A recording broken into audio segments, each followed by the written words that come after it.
जय हिंद बच्चों, मैं मनीष सेवटा आपका दक्षा ई क्लास में बहुत बहुत स्वागत करता हूँ। बच्चों, हम बात कर रहे थे हीट ट्रांसफर की और हमने उसका एक लेक्चर अभी तक पढ़ लिया है और वो बिल्कुल थ्योरेटिकल लेक्चर था और उसमें कहानियाँ की थी। वैसे कुछ नोट्स भी बहुत थोड़े से 1-1.5 पेज का नोट्स लिखा होगा शायद आपने। मतलब इंट्रोडक्टरी पार्ट था उसके अंदर। हमने ये देखा भी हीट क्या होता है, टेम्परेचर क्या है और हीट का फ्लो कैसे होता है, क्या रीज़न है, मेथड कौन कौन से। मेथड का हमने नाम देख लिया था। क्या क्या नाम याद है आपको? मेरे साथ बोलिए कौन कौन से नाम थे। एक था कंडक्शन, एक था कन्वेक्शन और एक था रेडिएशन। ये 3 मेथड थे आपके पास और हमने तीनों का इंट्रोडक्शन देख लिया था। अभी कंडक्शन में क्या था, कन्वेक्शन में क्या था, रेडिएशन में क्या था, हमने इंट्रोडक्शन देख लिया था। अब अभी हमें 1 बाय 1 सबको पढ़ना है। तो एक बार क्विक रिवाइज कर लेते हैं। अभी कंडक्शन में क्या था, कन्वेक्शन में क्या था, रेडिएशन में क्या था। देखिए कंडक्शन में क्या था आपके पास, आपको पूछा जाए कंडक्शन क्या होता है तो आप कितना बता सकते हैं। ऐसा नहीं अपने बुकिश लैंग्वेज नहीं चाहिए, अभी अपने लिखी भी नहीं है बुकिश लैंग्वेज। आपको जो समझ में आया उसके हिसाब से आप क्या बोलेंगे कंडक्शन क्या होता है। ठीक है, तो हम क्या बोलेंगे, हम बोलेंगे कंडक्शन के अंदर क्या हीट एक पॉइंट से दूसरे पॉइंट पे ट्रांसफर हो जाती है। मटेरियल का ट्रांसफर नहीं होता, हीट जाती है उस मटेरियल से ही है। जैसे मान लीजिए मटेरियल है तो हीट जाएगी इसके थ्रू ही, पर ये मटेरियल खुद ट्रांसफर नहीं होगा, बस वो हीट को एक सिरे से दूसरे सिरे पहुंचा देगा। इसका एग्जांपल हमने देखा था कि जैसे मान लीजिए बहुत सारे लोग खड़े हैं, आपने बकेट उठाया तो बकेट आगे चलेगी, पर जो बंदे थे वो बंदे मूव नहीं किए। ठीक है, वो कंडक्शन होता है आपके पास में। उसका एग्जांपल अगर याद हो तो हाँ सर, अगर हम गैस पे बर्तन रखते हैं तो बर्तन का जो हैंडल होता है वो हैंडल गर्म हो जाता है। किसकी वजह से गर्म होता है? कंडक्शन की वजह से। आप जो गर्म कर रहे हैं वो बेस को गर्म कर रहे हैं, पर वो बेस गर्म हुआ, उसने हीट आगे बढ़ाई और एट द एंड आपके हैंडल भी गर्म हो जाता है। ये कंडक्शन का एग्जाम्पल था। फिर हमने बात की थी कन्वेक्शन की। कन्वेक्शन में क्या होता है आपके पास, मटेरियल खुद मूव करता है हीट को लेके। मटेरियल पहले हीट लेता है फिर लेके खुद जाता है। जैसे मान लीजिए बकेट वाला एग्जांपल हो तो मैं बोलूं बकेट को यहां से वहां पे लेके जाना है। मान लीजिए बकेट हीट है तो आप क्या बोलेंगे, हीट को उठाओ और लेके वहां पे चले जाओ। इसका एग्जांपल क्या था सर, जब पानी बॉईल होता है कंटेनर में तो क्या होता है, सबसे पहले सबसे नीचे वाली लेयर गर्म होती है, फिर वो ऊपर चली जाती है, फिर ये ठंडे वाली लेयर गर्म होती है, फिर वो ऊपर चली जाती है, फिर ये गर्म होती है, ऊपर चली जाती है। ऐसे ऐसे सेम प्रोसेस आपके पास होता रहता है। तो ये प्रोसेस क्या था आपके पास, कन्वेक्शन था। और इसका एग्जांपल क्या था, जो आग जलती है उस पर आप जब हाथ सेकते हैं, हाथ को गर्म करते हैं तो जो हॉट एयर होती है वो पहले गर्म होकर ऊपर जाती है। सिमिलरली ये प्रोसेस होता रहता है। तो ये कन्वेक्शन है आपके पास। और अगर हम बात करें रेडिएशन की, तो रेडिएशन में क्या होता है, इसमें ईएम वेव निकलती है। क्या होता है बच्चों, ईएम वेव। मतलब ईएम वेव के through heat transfer. Sir EM wave क्या होती है? ईएम वेव होती है electromagnetic wave. Electromagnetic wave 12th class में इसका पूरा चैप्टर है और जब हम रेडिएशन पढ़ेंगे तो ईएम वेव के बारे में थोड़ा बहुत बताऊंगा। जैसे मान लीजिए जो भी आपको लाइट दिखाई देती है, जो विजिबल रेंज की लाइट है वो भी ईएम वेव का पार्ट है। एक्सरे जो है वो भी ईएम वेव का पार्ट है। अल्ट्रावायलेट नाम सुना, वो भी ईएम वेव। तो ईएम वेव की एक रेंज होती है, वो माइक्रोवेव, अल्ट्रावायलेट, गामा रे, ऐसे बहुत सारी रेंज होती है और उसी का पार्ट को मिला के पूरे को बोलते हैं इलेक्ट्रोमैग्नेटिक वेव। उसमें electric field, magnetic field 12th की बातें हैं। पर ईएम वेव की कुछ जो हमें विजिबल लाइट जो दिखाई दे रही है, जैसे मुझे आपको स्काई से कोई लाइट है जो दिखाई दे रही है, तो वो आपके पास में ईएम वेव का ही पार्ट है। विजिबल जो रेंज है वो भी ईएम वेव का ही पार्ट है आपके पास। तो ये 3 पार्ट थे। फिर हमने बात की थी कि अभी हम 1 बाय 1 सभी को पढ़ेंगे। तो आइए बच्चों अभी हम सही ढंग से 1 बाय 1 सबको पढ़ते हैं। सबसे पहले हम बात कर रहे हैं कंडक्शन की। तो कंडक्शन क्या है, आप डेफिनेशन देख लीजिए। जो बात हमने की थी उसी को वर्ड्स में लिखा गया। तो आप कहानी में क्या है, इसमें डेफिनेशन में क्या है, the transfer of heat through a substance in which heat is transported without direct mass transport is called conduction. मतलब एक मटेरियल के अंदर हीट एक पॉइंट से दूसरे पॉइंट पे पहुंच जाएगी पर मटेरियल खुद मूव नहीं करेगा। ऐसा नहीं होगा कि यहां पे जैसे ये रोड थी, इस रोड का ये पार्ट टूट के वहां पे जाता है, वैसा नहीं होगा, पर हीट यहां से लेके यहां पे पहुंच जाएगी। क्लियर बच्चों, ये तो डेफिनेशन है आपके पास में। आप चाहे तो स्क्रीन को पोज करके डेफिनेशन छाप सकते हैं। आज के लेक्चर में आपको चीजें मिलेगी, आपको सवाल भी मिलेंगे। फर्स्ट लेक्चर तो इंट्रोडक्टरी था तो वो बहुत हल्का सा लेक्चर था। इस वाले में आपको सवाल मिलेंगे, फॉर्मूलेज मिलेंगे, हम चीजें निकालेंगे। तो ये थोड़ा सा आपको नोट्स भी आपके अच्छे खासे बन जाएंगे इसमें। तो ये तो शुरू बातों को आगे समझते हैं। तो मैंने क्या बोला बच्चों, यहाँ पे है ना एक ये रोड है, ये आपके पास में रोड है, ठीक है, दिस इज रोड। क्लियर? इस रोड का जो सरफेस है वो इंसुलेटेड है। सर क्या क्या मतलब क्या बोल के देख, ये रोड है ऐसे, इसका सरफेस इंसुलेटेड है। सरफेस मतलब यहाँ पे इंसुलेशन किया हुआ है, यहाँ पे ये जो इसकी सर्कुलर बाउंड्रीज है वहां वो क्या इंसुलेटेड है, मतलब वहां से हीट जा सकती नहीं है। ये जो बाउंड्रीज है इसकी, ये जो अभी पेरीफेरी है, ये क्या है, इंसुलेटेड है। क्लियर? तो यहाँ पे ये इंसुलेटेड है तो यहाँ से हीट नहीं जा सकती। हीट सिर्फ कहां से कहां पे जा सकती है, इसके अंदर अंदर जा सकती है, इससे बाहर निकल सकती नहीं है, बिकॉज आपने अपर बॉडी को क्या कर दिया, इंसुलेटेड कर दिया। जिसे इंसुलेटेड रोड। इस रोड पे इंसुलेशन आपने लगा दिया। ये सर इंसुलेशन कैसे, जैसे हम जो बर्तन रहते हैं जिस पे कुछ खाना वाना कुक करते हैं तो उसके हैंडल पे लगा होता है ना इंसुलेटर, इंसुलेटर लगा होता है ना, तो वो क्या करेगा, वो हीट उधर उधर नहीं जाने देगा। अगर आप इसे इंसुलेट कर दें तो हीट यहां से बाहर नहीं निकल सकती। क्लियर? अब हीट कहां पे जाएगी, अब हीट जाएगी, देखिए ये रोड हो गया तो हीट ऐसे नहीं जा सकती। अब रोड कैसे, हीट सिर्फ कैसे जाएगी, ऐसे जाएगी, ऐसे आपके पास, क्योंकि ये हॉट बॉडी है, कोल्ड बॉडी है। अब पता है हीट क्या है, टेम्परेचर डिफरेंस की वजह से जो एनर्जी फ्लो करती है उसको हीट बोलते हैं। तो ये हाई टेम्परेचर लो टेम्परेचर जाएगा तो हीट की डायरेक्शन क्या है बच्चों, इस तरफ ऐसे हीट फ्लो करेगा। यहाँ पे हीट जो होगा वो हाई टेम्परेचर से लो टेम्परेचर की तरफ फ्लो करेगा। इतनी बात समझ में आ गई? ठीक है सर, थोड़ा सा माइक्रोस्कोपिक आप हमें लेके जाएं, आप हमें थोड़ा दिखा दें कि हीट कैसे फ्लो कर रहा है, तो हमें थोड़ा और बेहतर लगेगा। तो आइए बच्चों, मैं थोड़ा और अंदर लेके चलता हूं। देखिए जो पार्ट रोड का इस हॉट वाले सेगमेंट के पास में है, वहां पे जो आपके पास में मोशन होगा वो ज्यादा रैंडम होगा, वहां पे ज्यादा एम्पलीट्यूड होगा, वहां पे ज्यादा वाइब्रेशन होगा। मतलब अगर आप इस वाले पार्ट की बात करेंगे, यहां पे अगर आप देखें तो यहां पे जो वाइब्रेशन है मॉलिक्यूल का, यहां वो क्या है आपके पास, हाई वाइब्रेशन है। ये क्या आपके पास हाई वाइब्रेशन है, इनकी हाई थर्मल एनर्जी है। इनकी जो एनर्जी है, थर्मल एनर्जी बोल सकते हैं उसको, वो काइनेटिक एनर्जी की फॉर्म में हो सकती है, पोटेंशियल एनर्जी की फॉर्म में हो सकती है, वाइब्रेशन एनर्जी की फॉर्म में हो सकती है। और यहां पे अगर आप बात करेंगे ऐसे इधर वाले मॉलिक्यूल की, तो इनकी क्या है आपके पास जो एनर्जी है, that is less thermal energy, less thermal energy. तो इनका जो वाइब्रेशन होगा वो वाइब्रेशन भी क्या होगा, कम होगा, लेस वाइब्रेशन होगा। क्लियर है मेरी बात? ठीक है।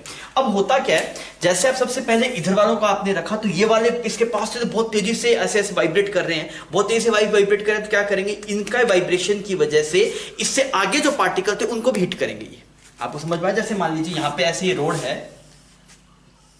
इस रोड में ऐसे बहुत सारे ऐसे मॉलिक्यूल्स रहते हैं आपके पास, बहुत सारे एटम्स, बहुत सारे मॉलिक्यूल्स रहते हैं। अब देखिए अगर आपने इसको हाई टेम्परेचर के पास में रखा तो तेजी से ऑसिलेट करेगा, और अगर ये तेजी से ऑसिलेट करेगा तो ये इससे टकराएगा, तो अगर इससे टकराएगा तो भाई साहब इसका भी वाइब्रेशन बढ़ेगा, फिर ये इससे टकराएगा तो इसका वाइब्रेशन भी बढ़ेगा, फिर इससे टकराएगा तो इसका वाइब्रेशन भी बढ़ेगा। तो क्या हो रहा है आपके पास, वाइब्रेशन सबसे पहले इसका वाइब्रेशन एनर्जी या फिर आप बोलते थर्मल एनर्जी ज्यादा थी, पर टकराने की वजह से, कोलिजन की वजह से उसने इसकी भी वाइब्रेशन एनर्जी या फिर थर्मल एनर्जी को बढ़ा दिया, फिर इसने इसको बढ़ा दिया, फिर तो सिमिलरली आपके पास वाइब्रेशन की फॉर्म में एनर्जी आगे जा रही है। मेरी बात समझ में आ रही है? तो वो वाइब्रेशन वही एनर्जी है ना आपके पास में, वो वही एनर्जी है भाई साहब, वो काइनेटिक एनर्जी की फॉर्म में है, वाइब्रेशन की फॉर्म में है, पोटेंशियल एनर्जी की फॉर्म में है। तो वो एनर्जी धीरे धीरे आगे जाती जा रही है। आप ऐसे समझिए कि आप एक रो में खड़े हैं और आपके आगे एक बंदा, फिर एक और बंदा, फिर एक और बंदा। आप सोचिए आप गिरे, जैसे मान लीजिए ऐसे बहुत सारे लोग खड़े हैं, ऐसे यहां पे ऐसे बहुत सारे लोगों को खड़ा कर देते हैं भाई साहब।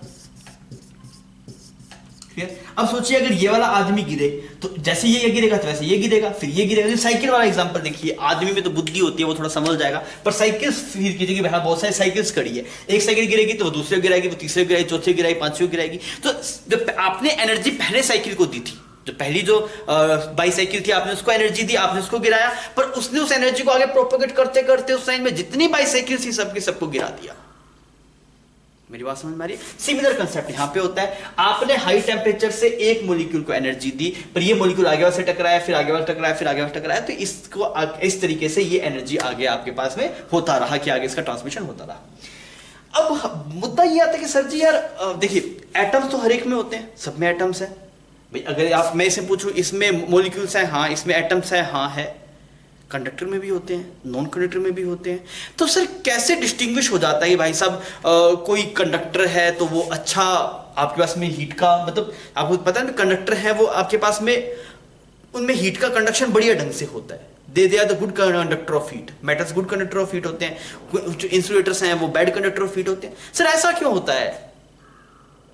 क्या डाउट क्या है तेरा डाउट क्या है? सर मेरा डाउट ये है कि आप बोल रहे हैं कि मॉलिक्यूल्स जो हैं वो वाइब्रेट करते हैं, एनर्जी को देते हैं, बहुत बढ़िया बात है, पर मॉलिक्यूल्स एटम्स तो हर एक चीज में होते हैं ना, अभी मेटल में भी होंगे, नॉन मेटल में भी होंगे, कुछ इंसुलेटर वाले कुछ मटेरियल्स हैं उनमें भी होंगे। तो सर पर ऐसा होता नहीं है ना, पर प्रैक्टिकल लाइफ में हम देखते हैं कुछ कुछ जो मटेरियल्स हैं वो गुड कंडक्टर ऑफ हीट है, कुछ कुछ बैड कंडक्टर ऑफ हीट है। सर उसका क्या रीजन है? उसका रीजन सुनिए। देखिए एक तो ये मॉलिक्यूल्स रीजन हो गया आपके पास में। अब जो आपके पास में कंडक्टर्स होते हैं उनके पास में एक बेनिफिट होता है किसका? फ्री इलेक्ट्रॉन्स का। कैसे बेनिफिट होता है? देखिए यहां पे तो सिर्फ एटम्स आपस में ऐसे ऐसे वाइब्रेट कर रहे हैं, उसमें इलेक्ट्रॉन्स जो होते हैं वो फ्री होते हैं, तो वो इलेक्ट्रॉन्स ज्यादा तेजी से वाइब्रेट करते हैं क्योंकि वो फ्री होते हैं, तो वो एनर्जी का ट्रांसपोर्टेशन जल्दी कर पाते हैं। आप सोच के देखिए, आप मेरी बात को समझ के देखिए। मान लीजिए अपने निठल्ले आदमी बन गए हैं ना, मतलब अपने सब निठल्ले आदमी सब लाइन में खड़े हैं, अपने ऐसे यहाँ पे बाल्टी उठाते हैं, दूसरे वाले को बाल्टी देते हैं, पानी को, हीट को हम पानी से रिजेंबल कर रहे हैं। मान लीजिए बकेट है पानी, और पानी को वहां पहुंचाना, सिमिलरली हीट को पहुंचाना, एक जैसा रिजेंबल करके समझ रहे हैं। तो हम बहुत सारे निठल्ले आदमी ऐसे ऐसे खड़े हैं, तो मुझे इसने बकेट दिया, मैंने इसको बकेट दी, उसने आगे दिया ऐसे होगा। अब आप ये मान चलिए यहाँ पे छोटे छोटे बच्चे भी हैं, और वो भी ये काम में आपकी हेल्प कर रहे हैं। तो वो क्या होगा, आप अलग अपनी रो में दे रहे हैं, वो बच्चे भी अपनी अपनी रो में अलग दे रहे हैं, बिकॉज फ्री इलेक्ट्रॉन्स है ना, वो एटम्स के अलावा एक्स्ट्रा फ्री इलेक्ट्रॉन्स है यहाँ पे। तो जैसे मैं बोलूं हमारे पास आदमियों के अलावा कुछ माने छोटे छोटे बच्चे भी हैं, वो भी हमारी हेल्प कर रहे हैं, बकेट को यहाँ से वहां पे लेके जाने में, थोड़ा थोड़ा पानी उठा के लेके जा रहे हैं। तो अगर वो उसमें हेल्प करेंगे तो हम 1 सेकंड में ज्यादा हीट को आगे फ्लो करवा पाएंगे। मेरी बात समझ में आ रही है? तो आपके पास में जो कंडक्टर्स होते हैं, जो आप बोलते हैं that is good conductor of heat, जो आपके पास में होते हैं, उनके पास में एक बेनिफिट होता है कि वहां पे इलेक्ट्रॉन्स भी सपोर्ट कर जाते हैं हीट को ट्रांसपोर्ट करने के लिए। क्लियर? तो हम क्या बोल सकते हैं, in metals free electrons help in conduction of heat, that's why metals are known as good conductor of heat.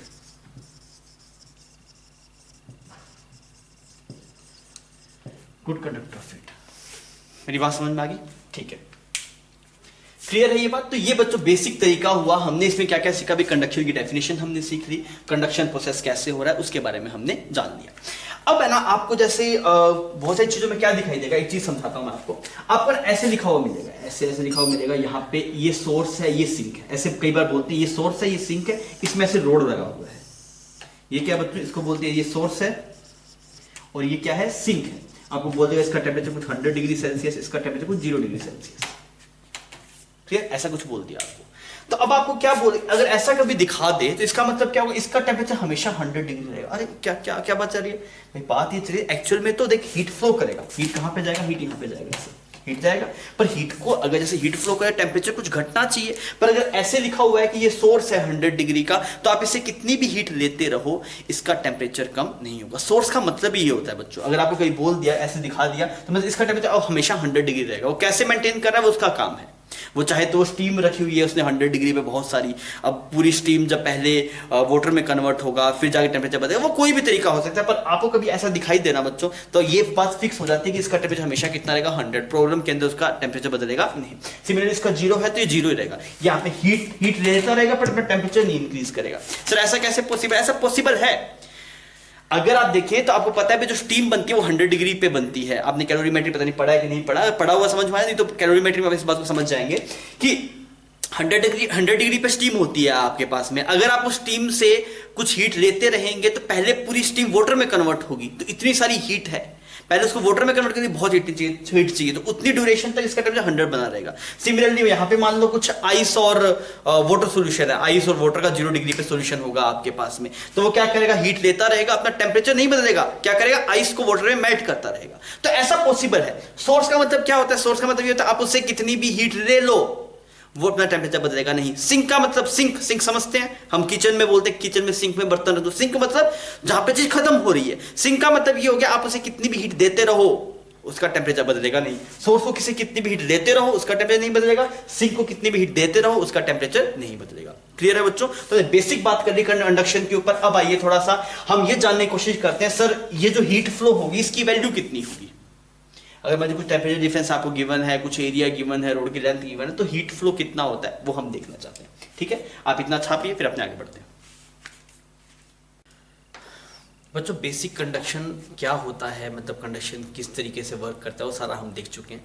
अभी हम ये बात करेंगे कि मान लीजिए कंडक्शन हो रहा है तो उसमें हीट का फ्लो हो रहा होगा, तो कितना हीट का फ्लो हो रहा होगा, उसकी वैल्यू किस किस चीज़ पे डिपेंड करती है, कि हीट जो फ्लो हो रहा है वो किस किस पे डिपेंड करता है, उन सब चीज़ों की बात करते हैं। मतलब ये आपको जो कैलकुलेशन पर्पस के पॉइंट ऑफ व्यू से ये चीज़ सबसे इंपॉर्टेंट है। कंडक्शन में अगर सवाल आता है तो वो इसी चीज़ से आएगा। देखिए क्या बात कर रहे हैं हम बात करेंगे ये टेम्परेचर ज़्यादा है, ये टेम्परेचर कम है, तो हीट कैसे फ्लो करेगा बच्चों, कुछ ऐसे फ्लो करेगा। ये हीट का फ्लो आया आपके पास, दिस इज हीट, ऐसे फ्लो करेगा हाई टेम्परेचर लो टेम्परेचर तरफ।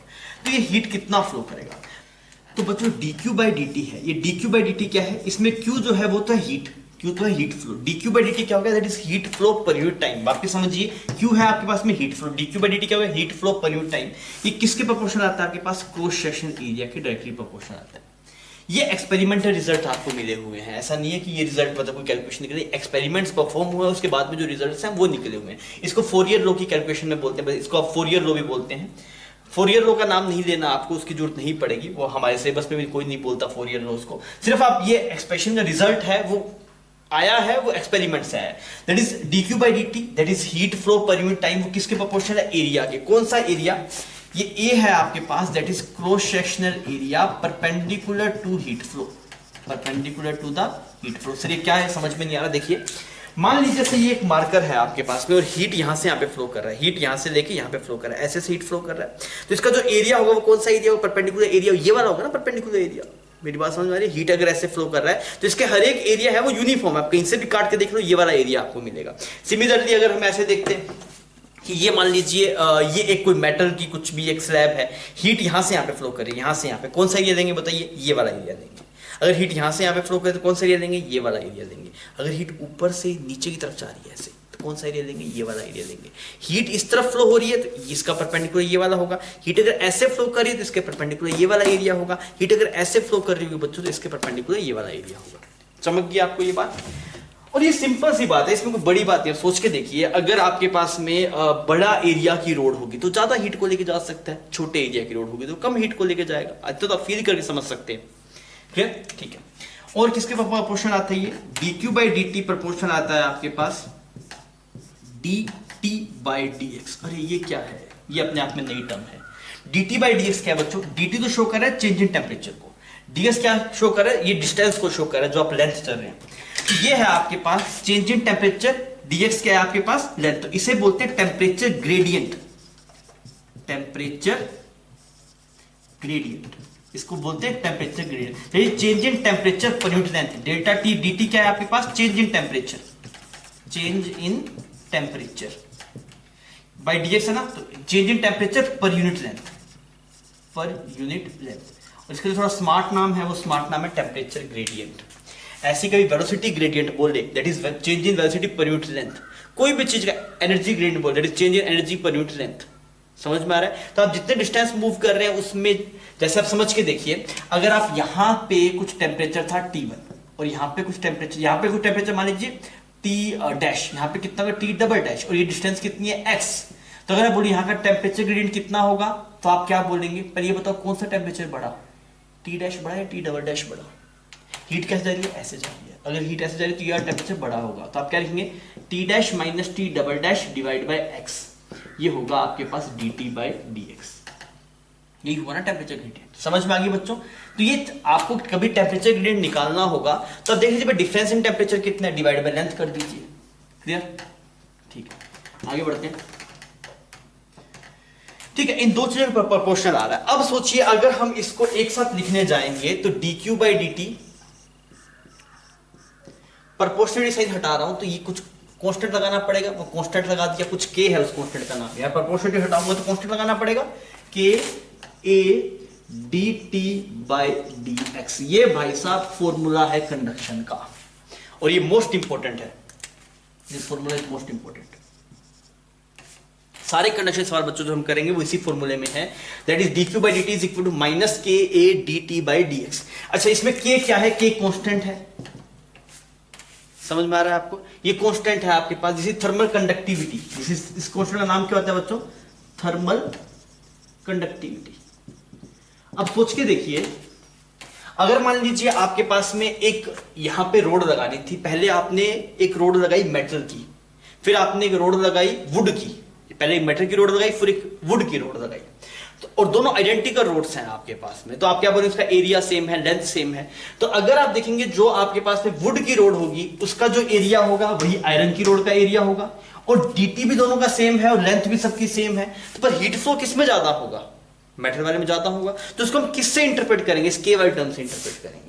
ये जो थर्मल कंडक्टिविटी है वो किस पे डिपेंड करती है, मटेरियल पे डिपेंड करती है। अगर मान लीजिए कुछ अच्छा कंडक्टर होगा तो उसकी k की वैल्यू ज्यादा होगी, कुछ बुरा कंडक्टर होगा उसकी k की वैल्यू कम होगी। क्योंकि यार ये ऐसा हो सकता है ना, आपने दो आइडेंटिकल रोड दी, एक वुड की थी और एक मेटल की थी, दोनों की dt बाई dx को सेम रखा, मतलब यहाँ पे इधर का टेम्परेचर इधर का टेम्परेचर सेम रखा आपने, और ए का क्रॉस सेक्शन सेम रखा, ऐसा किया जा सकता है। पर हीट तो दोनों में डिफरेंट डिफरेंट फ्लो होगी। क्यों हीट डिफरेंट डिफरेंट फ्लो होगी? बिकॉज उसका थर्मल कंडक्टिविटी जो कांस्टेंट है वो डिफरेंट डिफरेंट होगा। तो ये है आपके पास K is known as thermal conductivity. इसकी वैल्यू किस पे डिपेंड करती है? Its value different for differ by material. अगर आप मटेरियल को बदल देंगे तो भाई साहब इस के की वैल्यू क्या हो जाएगी? आपके पास चेंज हो जाएगी। क्लियर है? कोई दिक्कत नहीं। पर बच्चों इस सवाल को मैं इसको यूज करते वक्त इसमें एक कहानी और है, एक नेगेटिव साइन की कहानी है, उसको समझेंगे थोड़ी देर के अंदर। एक और बात है, ये वाली चीज आपको तभी लगानी है जब स्टडी स्टेट अचीव हो जाए। ये फॉर्मूला आपको तभी लगाना है जब स्टडी स्टेट अचीव हो जाए। सर इसकी तो बात ही नहीं की थी, कहां से ले स्टडी स्टेट? बात करते हैं अभी उसके। सबसे नेगेटिव साइन के ऊपर चलते हैं। ये नेगेटिव साइन क्यों लिया आपने? नेगेटिव साइन इसलिए लिया, अब आप सोच के देखिए, यहां पे लिखते हैं why use negative sign. Why use negative sign. Negative sign क्यों लिया जा रहा है यहां पे इस फॉर्मूले के अंदर? एक्चुअली अगर आप देखेंगे यहां पे जैसे एक रोड है, यहाँ पे इसका टेम्परेचर कुछ मान लो 100 डिग्री सेल्सियस है, इस वाले एंड का, इसका एंड का टेम्परेचर कुछ 0 डिग्री सेल्सियस है। तो यहाँ पे कोई सेंटर वाला पॉइंट आएगा, उसका कितना है? 50 डिग्री सेल्सियस आएगा। यहाँ पे कुछ ऐसे 40 डिग्री सेल्सियस भी आएगा। तो हीट कैसे फ्लो कर रही है? हीट ऐसे फ्लो कर रही है। हीट ऐसे फ्लो कर रही है। तो अगर हीट ऐसे फ्लो करे तो आपको क्या दिखाई देगा बच्चों? dt dt क्या होगा? Final minus initial. यहां से यहां पे देखिए तो ये dt बाई dx कैसा आ रहा है? नेगेटिव आ रहा है। dt बाई dx कैसा आ रहा है? नेगेटिव आ रहा है। Temperature gradient is negative. नहीं चमका सर। यहां से सोच के देख, अगर तू x को बढ़ा रहा है, x इस तरफ बढ़ रहा है, अगर तू इस तरफ जा रहा है तो यहाँ पे टेम्परेचर क्या हो रहा है तेरे पास? घट रहा है। आगे जाने से टेम्परेचर क्या हो रहा है तेरे पास? घट रहा है। तो जो डेल्टा टी की वैल्यू आएगी वो T final minus T initial. तो टी फाइनल छोटा है, टी इनिशियल बड़ा है, तो वो टर्म कैसी? नेगेटिव आएगी। तो यहाँ पे हम क्या बोल रहे हैं? dt बाई dx कैसा होता है आपके पास? Is negative. So for making, देख ये वाली टर्म तेरे पास नेगेटिव आ रही है और इस वाली टर्म को पॉजिटिव रखना है। हीट फ्लो तो पॉजिटिव ही आएगा तेरे पास। तो अगर हीट फ्लो को पॉजिटिव रखना तो क्या करना पड़ेगा? एक्स्ट्रा नेगेटिव साइन लगाना पड़ेगा ताकि उसका नेगेटिव वहां पे कंपनसेट हो जाए। तो dt by dx is negative. So for making dq by dt positive we have to use an extra negative sign. इसको अगर मैं स्टैंडर्ड भाषा में थोड़ी स्मार्टनेस के साथ लिखता मैं बोलता वैसे इस वाली रोड का मतलब जब भी आपका कंडक्शन होगा टेम्परेचर ग्रेडियंट आपको नेगेटिव दिखाई देगा। क्यों नेगेटिव दिखाई देगा? बिकॉज जिस डायरेक्शन में हीट फ्लो हो रहा होगा उस डायरेक्शन में टेम्परेचर घट रहा होगा। तो अगर आप फाइनल टेम्परेचर में इनिशियल करेंगे दैट विल बी नेगेटिव। तो अगर ये वाली टर्म आपके पास नेगेटिव आएगी तो नेगेटिव चाहिएगा ताकि आप उसे क्या बना सके? पॉजिटिव बना सके। क्लियर? ठीक है। अब यहां पे खतरा करके एक बात लिख लेते हैं। किस चीज में खतरा है यहां पे? दिस इज वैलिड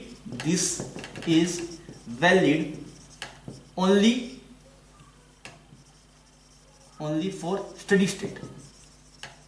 सिर्फ स्टडी स्टेट के लिए ये आपके पास वैलिड है। अगर स्टडी स्टेट नहीं होगा तो ये वैलिड नहीं होगा। समझ में आ गया? dq by dt is equal to minus K A dt by dx। ये वाला टाइम, ये dq बाई dt में यहाँ पे जो dt है ये टाइम के कोरस्पॉन्डिंग है और ये जो dt है ये टेम्परेचर डिफरेंस से कोरस्पॉन्डिंग है। बात समझ में आ गई? फॉर्मूला रट्टा मार लीजिए, dq by dt is equal to minus K A D theta by dx। अपने इस सवाल को बहुत आसान बना देंगे। इसे कोरस्पॉन्डिंग जो सवाल होंगे उनको बहुत इजीली हम कर पाएंगे, वो मैं आपको सिखाऊंगा अभी। पर अभी हम उस पर चलते चलते स्टडी स्टेट की बात कहाँ से आ गई, ये क्या कहानी है, आइए अभी हम स्टडी स्टेट की बात करेंगे। पहले आप इतना छाप लीजिए।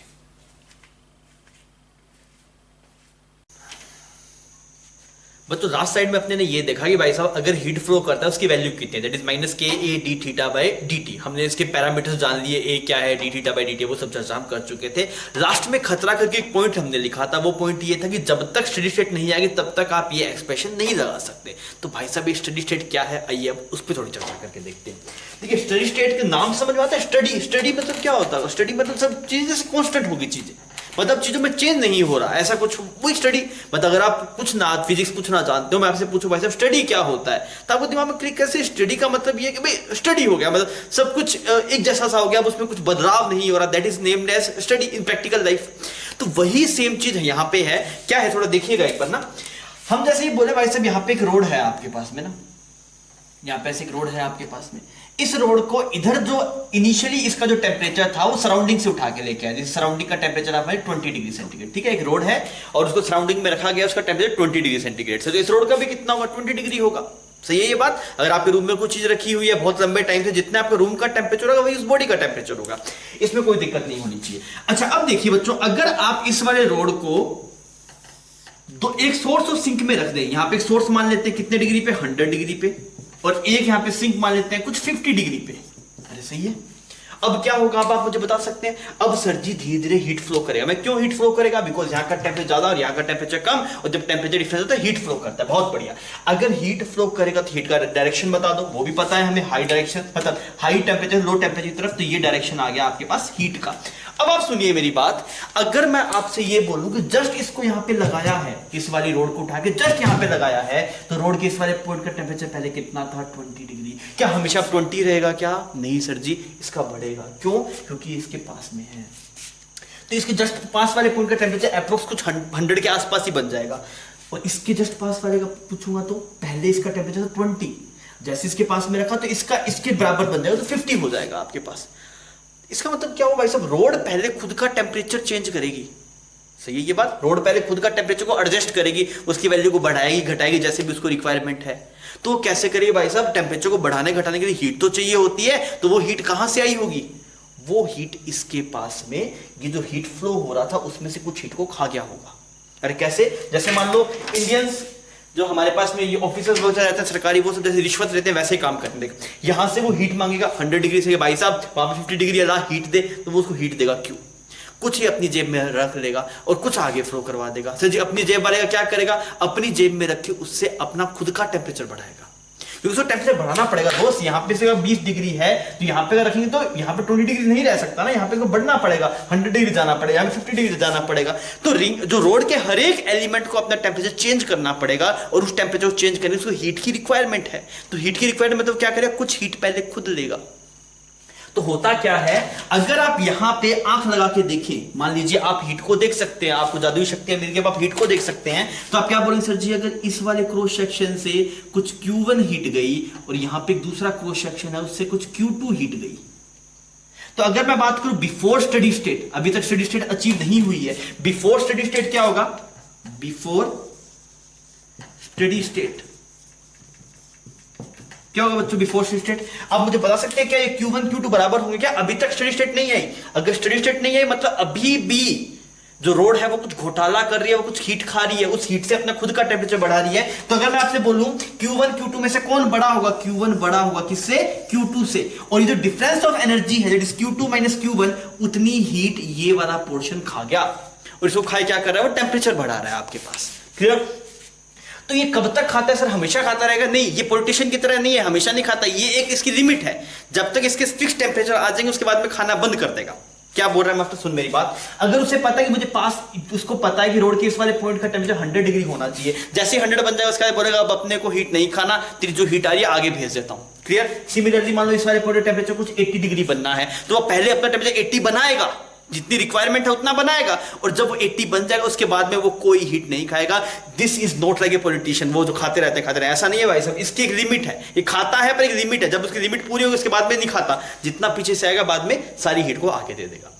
क्लियर है ये बात, ठीक है। तो सर जी होगा क्या, जैसे जैसे यहाँ पे ऐसे हीट फ्लो करता रहेगा, तो हीट फ्लो करने से क्या होगा, आपके पास पहले खुद का टेम्परेचर एडजस्ट करेगा, हर एक, जैसे इसका 100 बनना है, इसके यहाँ पे 80, यहाँ पे 60, यहाँ पे 55, फिर यहाँ पे ऐसे पास आ जाते 50 बन जाएगा, तो पहले अपने खुद का टेम्परेचर को चेंज करेगा, और जब उसका टेम्परेचर सेम हो जाए, मतलब जो टेम्परेचर होना है वो फिक्स टेम्परेचर हो गया आपके पास में, फिर उसके बाद में हीट नहीं खाएगा। क्लियर। तो before steady state Q1 is greater than Q2, इसका मतलब क्या है, road will absorb some heat या फिर use some part of heat to raise its own temperature, अब सर मुझे कैसे पता लगेगा सर जी कि इस वाले पॉइंट को कितना टेम्परेचर चाहिए, वो मैं आपको सिखाऊंगा निकालना। सर इस वाले को कितना चाहिए वो मैं सिखाऊंगा। भाई किसका स्टडी स्टेट में किसा कितना टेम्परेचर आना चाहिए, मतलब जैसे आप मान लीजिए रोड है तो आपको कब पता लगेगा भाई साहब अच्छा मेरा इतना टेम्परेचर आ गया, आप मुझे और हीट नहीं खाना, ये कब पता लगेगा इस बात का, इसका आइडिया मैं आपको भी दूंगा। पर अभी आप सिर्फ ये समझिए स्टडी स्टेट होता क्या है। स्टडी स्टेट से पहले क्या होगा, रोड कुछ कुछ हीट खाती रहेगी, जितना हीट पीछे से आ रहा है जितना जा रहा है वो दोनों बराबर नहीं होंगे, उसमें कोई डिफरेंस होगा। तो अगर वो बराबर नहीं होंगे तो क्या करेगा, कुछ पार्ट को खाएगा, खा के अपना खुद का टेम्परेचर बढ़ाएगा, और जब ऐसा हो जाए दोनों बराबर हो जाएंगे उसका मतलब स्टडी स्टेट आ गई है। ठीक है, तो बिफोर स्टडी स्टेट। अगर मैं बात करूं after steady state, after steady state, तो आफ्टर स्टडी स्टेट बच्चों क्या होगा आपके पास, आप मुझे बता सकते हैं Q1 और Q2 क्या रिलेशन है। Sir Q1 is equal to Q2। Clear, तो फिर हम क्या लिखेंगे, the temperature of each point, temperature of each point of road became constant। इस वाली लाइन में बहुत गहराई है, लोगों को दिखती नहीं है। ये जो लाइन लिखी है ना मैंने, इसमें बहुत गहराई है, लोगों को दिखती नहीं है। अब लोगों को ऐसे फील आता है भाई साहब मास्टर ये बोल रहा है कि पूरी रोड का टेम्परेचर एक ही टेम्परेचर हो जाएगा। मास्टर ऐसे नहीं बोल रहा, मास्टर ने लिखा word constant. What is the meaning of constant? Uniform और कांस्टेंट दो वर्ड होते हैं, हमें ऐसा लगता है दोनों एक ही वर्ड होते हैं, पर गलत है ये बात। यूनिफॉर्म अलग चीज है दोस्त, कांस्टेंट अलग चीज है। यूनिफॉर्म का मतलब क्या होता है, यूनिफॉर्म का मतलब ये कि अगर कोई चीज जैसे इस वाले पॉइंट पे किसी चीज की जो वैल्यू है वही इस पॉइंट पे, वही इस पॉइंट पे, वही इस पॉइंट पे, हर एक पोजीशन पे उसकी वैल्यू सेम है, तो हम उस चीज को यूनिफॉर्म बोलते हैं। मेरी बात समझ में आ गई? जैसे मान लीजिए इस वाले पॉइंट पे यहाँ पे मैग्नेटिक फील्ड की बात कर लेते हैं। मैग्नेटिक फील्ड आपने पढ़ा है 10th में, तो मान लो इस वाले पॉइंट पे मैग्नेटिक फील्ड 10 टेस्ला, यूनिट होती है टेस्ला उसकी, मैग्नेटिक फील्ड की यूनिट होती है टेस्ला। वैसे ही बात कर रहे हैं, मैग्नेटिक फील्ड पूरा 12th में पढ़ना है हमें। तो मान लीजिए इस वाले पॉइंट पे मैग्नेटिक फील्ड है 10 टेस्ला, यहाँ पे भी 10 टेस्ला, यहाँ पे भी 10 टेस्ला, यहाँ पे भी 10 टेस्ला, हर एक पॉइंट पे 10 टेस्ला है, तब आप बोलेंगे magnetic field is uniform. Magnetic field is uniform मतलब वो हर एक पोजीशन पे उसकी वैल्यू क्या है, सेम है। अब जैसे मान लो t इज इक्वल टू 0 पे हर एक पॉइंट पे 10 टेस्ला था, और t इज इक्वल टू 1 पे हर एक पॉइंट पे 12 टेस्ला हो गया, हर एक पॉइंट पे 12 हो गया, तो अब क्या बोलेंगे जी, t इज इक्वल टू 0 पे हर एक पॉइंट पे सेम है, तो आप उसे यूनिफॉर्म बोलेंगे। t इज इक्वल टू 1 पे भी हर एक पॉइंट पे सेम है, वो उसकी वैल्यू बदल गई, पर t इज इक्वल टू 1 पे हर एक पॉइंट पे उसकी वैल्यू सेम है ना, तो आप उसे यूनिफॉर्म बोलेंगे। But that is not constant. Uniform का मतलब हो गया कि वो पोजीशन के हिसाब से नहीं बदलेगी, हर एक पॉइंट पे उसकी वैल्यू सेम होनी चाहिए। अगर हर एक पॉइंट पे उसकी वैल्यू सेम है then that is named as uniform. What is the meaning of constant? Constant का मतलब बच्चों ये होता है कि अगर कोई चीज टाइम के साथ में ना बदले, अगर कोई चीज टाइम के साथ में ना बदले, तो आप उसे बोलेंगे that quantity is constant. Sir क्या मतलब है उस बात का? जैसे मान ले ये रीजन है मेरे पास, और यहां पे मैं कुछ 4 पॉइंट बनाता हूं, ए बी सी और डी। ठीक है, यहां पे कुछ पॉइंट्स हैं। इस वाले पॉइंट पे मैग्नेटिक फील्ड 10 टेस्ला, इस पे भी 10 टेस्ला, इस पे भी 10 टेस्ला, इस पे भी 10 टेस्ला, तो भाई साहब इतना है, हर एक पॉइंट पे इसकी वैल्यू 10 टेस्ला है, तो आप इसे कैसा बोलेंगे, this is uniform, this is uniform field, this is uniform field. मेरी बात समझ में आ रही है? पर अगर आपके पास कांस्टेंट होगा, कांस्टेंट होने का मतलब क्या है? कांस्टेंट का मतलब है कि that is invariant with respect to time. Sir क्या इंग्लिश बोल के समझ में नहीं आया? इनवेरिएंट मतलब वो टाइम के साथ में नहीं बदलेगा, और uniform that is invariant with respect to position. English में बात कर रहा हूं भाई, चमक रहा होगा। Invariant with respect to time का मतलब वो टाइम के साथ में नहीं बदलेगा, और invariant with respect to position का मतलब क्या है, वो पोजीशन के साथ में नहीं बदलेगा। अरे सर जी क्या बोल रहे हो, दिमाग खराब होगा। सुन, मैं ये बोल रहा हूं अगर हर एक पॉइंट पे किसी भी एक गिवन टाइम पे, किसी भी गिवन टाइम पे हर एक पॉइंट का मैग्नेटिक फील्ड सेम है, तो उसे आप यूनिफॉर्म बोलेंगे। और अगर आपको समझ में आ रहा है कि इस वाले पॉइंट का मैग्नेटिक फील्ड, जैसे इसको आप क्या बोलते हैं, यूनिफॉर्म। क्लियर? अब आप सोचिए इसकी वैल्यू यहां पे 10 है, इसी कुछ 12 है, इसी कुछ 13, इसी कुछ 14 टेस्ला मैग्नेटिक फील्ड देख रहे थे ना, ऐसा कुछ है आपके पास, तो क्या बोलेंगे, सर जी ये यूनिफॉर्म नहीं है, ये नॉन यूनिफॉर्म है, हर एक पॉइंट पे इसकी वैल्यू क्या है, डिफरेंट डिफरेंट है। पर अगर मैं ये बोलूं कि हर एक टाइम, एट एनी टाइम इस वाले पॉइंट पे जो बी है वो कितना है, 12 टेस्ला है, एट एनी टाइम इस पे जो बी है वो कितना है, 13 टेस्ला है, मतलब वो टाइम के साथ में नहीं बदल रहा, तो आप उसे कांस्टेंट बोलेंगे। जब क्वांटिटी आपके पास में टाइम के रिस्पेक्ट में डिपेंड नहीं करती है, मतलब वो एक पॉइंट पे जो वैल्यू है कोई भी टाइम आएगा वही वैल्यू रहेगी, तो आप उसे कांस्टेंट बोलेंगे। और अगर कोई पोजीशन के हिसाब से, मतलब देख रहे हैं कि इस वाले पोजीशन में जो वैल्यू है, इस वाले पोजीशन में जो वैल्यू है, वो हर एक, मतलब जैसे इन सभी पॉइंट्स पे जो वैल्यू है वो सेम रहती है, तो टाइम बदल जाए, जैसे इस वाले टाइम किसी एक टाइम पे यहाँ पे 10 10 10 था तो यूनिफॉर्म है, फिर किसी एक टाइम पे सबका 12 12 है तो भी आप उसे यूनिफॉर्म बोलेंगे, तो वो यूनिफॉर्म फील्ड रहेगा। पर अगर इसका टाइम के साथ में, जैसे इस वाले पॉइंट का मैग्नेटिक फील्ड बदल रहा होगा, तो आप उसे कांस्टेंट नहीं बोल सकते। एक सिंपल सा एग्जांपल देता हूं मैं आपको। ये एक रीजन है, ठीक है, और इस रीजन में मैग्नेटिक फील्ड बोल दिया आपने कुछ मान लो 5t, मतलब टाइम के साथ में वैरी हो रहा है, t is time, v is equal to 5t इस पूरे रीजन में। मतलब आपको समझ में आ गया, हर एक पॉइंट पे जो मैग्नेटिक फील्ड है वो कितना है 5t, मतलब वो यूनिफॉर्म है, हर एक पॉइंट पे इतना ही है, और ये टाइम के साथ में आपके पास में टाइम के साथ वेरी कर रहा है, तो आप इसे क्या बोलेंगे, this is uniform but not constant. अगर ये सिर्फ 5 होता तो आप बोलेंगे sir ji this is uniform and constant. मेरी बात समझ में आ रही है? और अगर आपके पास में ऐसा है कि सर जी इतने पार्ट के अंदर जो बी है दैट इज 5 और इतने पार्ट में जो बी है आपके पास दैट इज 2 टेस्ला, तो आप क्या बोलेंगे, इसमें अलग है इसमें अलग है, तो ये वाले फील्ड यूनिफॉर्म नहीं है। यूनिफॉर्म होता तो मतलब पूरे में सेम होता, ये यूनिफॉर्म नहीं है पर ये कांस्टेंट है, बिकॉज इतने रीजन का मैग्नेटिक फील्ड हमेशा 5 रहा है, इतने रीजन का हमेशा 2 रह रहा है। समझ में आ गया? तो आप अपनी कॉपी में लिख लीजिए, कांस्टेंट का मतलब हो गया that is invariant with respect to time, और यूनिफॉर्म का मतलब हो गया that is invariant with respect to position. इतनी बात क्लियर है बच्चों? ठीक है, तो मैं इसको मिटा रहा हूं ना, इसकी वजह। अब मास्टर ने देखो, हम अपने पुरानी चीज पे चलते हैं, हम बात कर रहे थे भाई साहब कि temperature of each point of road become constant. इसका मतलब क्या है देखना, अगर आपके पास में become constant not same constant बन जाएगा पर सेम नहीं होगा। क्या बोलना चाह रहा है मास्टर? देखिए, अगर यहां का टेम्परेचर कुछ 100 डिग्री सेल्सियस है, यहां का टेम्परेचर कुछ 0 डिग्री सेल्सियस है, या फिर मान लीजिए यहाँ का कुछ 50 डिग्री है, जो पहले वाला केस था, तो इस वाले पॉइंट कितना बनेगा, कुछ 90 बन जाएगा, इसका कितना बन जाएगा 80 बन जाएगा, इसका कुछ 70, इसका कुछ 60 और इसका 50। तो देखिए इस पॉइंट का टेम्परेचर 90 बन गया, अभी 90 ही रहेगा। अगर स्टेडी स्टेट आ जाएगा तब इसका टेम्परेचर कांस्टेंट हो जाएगा। 90 है तो 90 ही रहेगा, अब वो बदलेगा नहीं। ये 80 है तो 80 ही रहेगा, अब वो बदलेगा नहीं। 70 है 70 रहेगा। तो रोड के हर एक पॉइंट का टेम्परेचर डिफरेंट है, बट वो कांस्टेंट है क्योंकि वो टाइम के साथ बदल रहा नहीं है। तो इसलिए हम बोल रहे हैं कि road become the temperature of road become constant but not same. ये बात ध्यान रखिएगा। अब हमें सर कैसे पता लगेगा सर कौन से पॉइंट कितना टेम्परेचर बनना है स्टेडी स्टेट में, वो मैं आपको सिखाऊंगा।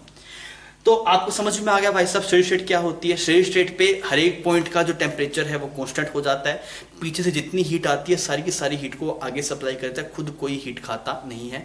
और वो जो एक्सप्रेशन हमने पढ़ा है वो सिर्फ किसके लिए वैलिड है, स्टेडी स्टेट के लिए वैलिड है। सवाल में आपको मेंशन ना हो, सवाल में कुछ ना मेंशन हो, तब भी आपको स्टेडी स्टेट मान के चलना है, उसके बिना आप सवाल नहीं प्रोसीड कर सकते। क्लियर? तो अगर आपको सवाल में कुछ नहीं लिखा हुआ है तब भी आपको स्टेडी स्टेट मान के चलना है। क्लियर है बच्चों? थ्योरी पार्ट इसका यहाँ पे खत्म होता है कंडक्शन वाले का। अब भाई थोड़ा न्यूमेरिकल्स पे चलते हैं, और उसको न्यूमेरिकल्स से हमें बेटर अंडरस्टैंडिंग है। बहुत मतलब काफ़ी टाइम से हम थ्योरी कर रहे हैं, तो वो थ्योरी से उतना फ्रूट नहीं मिलता है। जो मेन है आप सवालों से चीज़ों को बहुत बढ़िया ढंग से सीख पाते हैं। तो ये अपने सवाल करते हैं, वहाँ से आपको थोड़ी क्लैरिटी मिलेगी। ठीक है,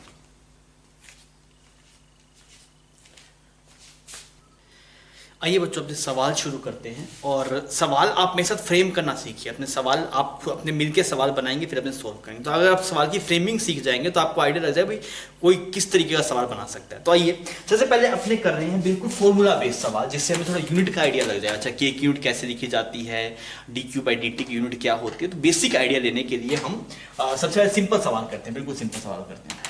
अब देखिए, आपको ऐसे बोल दिया गया कि यहाँ पे एक रोड है, ऐसे एक रोड बना दी। यहाँ का जो टेम्परेचर है वो टेम्परेचर दिखा दी। यहाँ का टेम्परेचर कुछ 80 डिग्री सेंटीग्रेड है, और यहाँ का टेम्परेचर कुछ आपके पास 60 डिग्री सेंटीग्रेड है। ठीक, इसकी जो लेंथ है बच्चों, वो लेंथ है आपके पास 1 मीटर। लेंथ कितनी है? 1 मीटर। ये जो लेंथ है वो 1 मीटर है। जो क्रॉस सेक्शन एरिया है आपके पास दैट इज मान लेते हैं हम 0.5 या फिर इसको बोले 10 सेंटीमीटर स्क्वायर। 10 सेंटीमीटर स्क्वायर ये इसका एरिया है। कौन सा एरिया चाहिए? वो एक क्रॉस सेक्शन एरिया है 10 सेंटीमीटर स्क्वायर। ठीक है, और के की वैल्यू जो आपके पास में है दैट इज 400। अब मास्टर भूल गया भाई साहब के की यूनिट कैसे लिखी जाए। क्या आप मेरी हेल्प कर सकते हैं के की यूनिट लिखने में? कर सकते हैं, बिल्कुल कर सकते हैं सर जी। आप मुझे फॉर्मूले पे लेके चलिए। क्या क्या फॉर्मूला आता है? dq/dt is equal to ka dt/dx। dt/dx ऐसे ही आता है एक्सप्रेशन।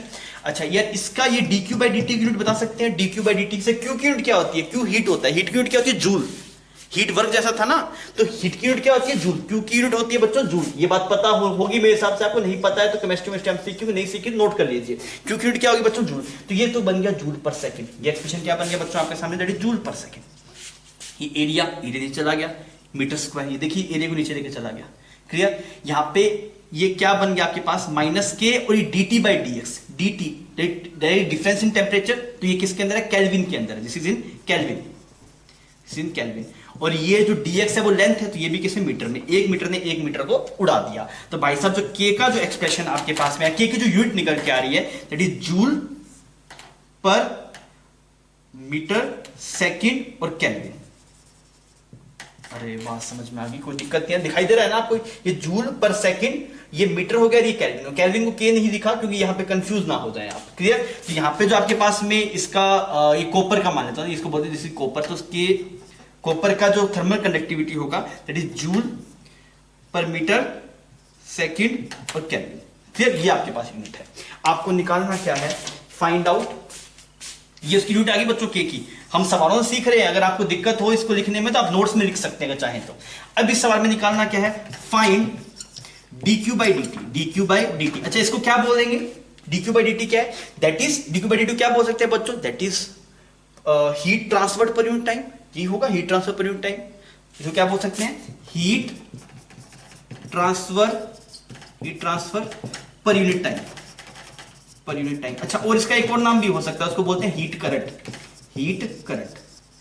हीट करंट क्यों है, बिकॉज Q बाई टी होता है electric current, Q by T ना, तो ये क्या है dQ बाई टी, तो ये क्या है, हीट का करंट हो गया आपके पास में, तो इसका नाम हीट करंट भी बोलते हैं कई बार। तो इसको कई नाम हो सकते हैं, dQ बाई dt डायरेक्टली बोला जा सकता है, heat transfer per unit time हो सकता है, वो दिखाई दे रहा है, या फिर इसको हीट करंट भी बोल सकते हैं। सिंपल सवाल था, इसमें हमने कई चीजें सीख ली, मतलब सवाल करने से पहले ही हमने यूनिट्स वगैरह के बारे में चर्चा कर ली, वही हमारा मोटिव था। अब बच्चों आप इसमें सोल्व करके बताइए कि आपका इसमें क्या जवाब आ रहा है, आप सोल्व करिए इसको।